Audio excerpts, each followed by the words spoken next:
Hi, today I'm going to teach you the simple side of using the lighting board in the studio.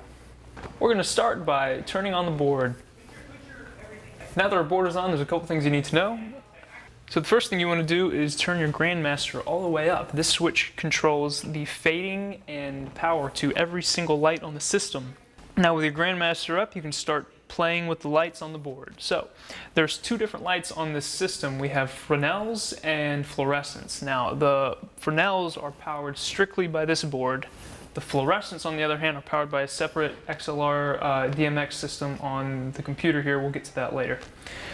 First, we're going to teach you the Fresnels. Now, here on the green screen, you can see all the lights are off. Our objective is to light the green screen in this scenario.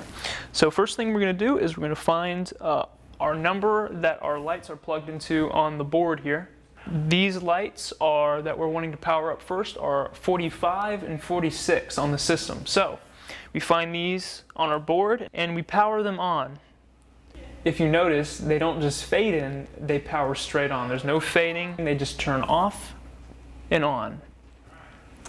So the reason that is because on the dimmer rack, there's only fader modules for certain lights. These two in particular do not have them, so they only turn off and on.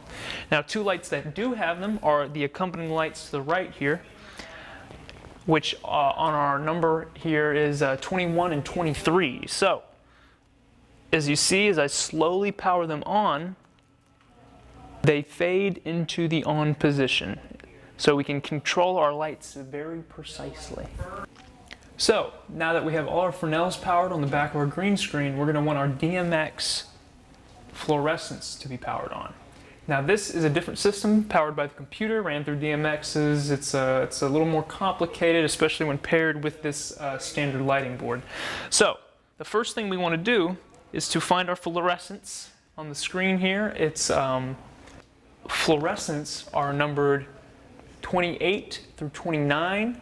30 through 31, 32 through 33, and the reason they're like that is because there's 4 fluorescents on each one and you can power them individually to a degree. These ones you can only power 2 at a time.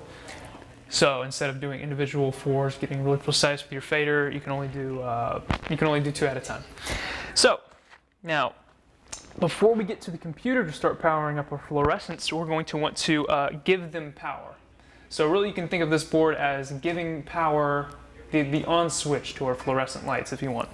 So we turn our fluorescents up all the way on our green screen, and like I said, you can see that they are not giving out light, and that is because we need to go to the computer and finish up here.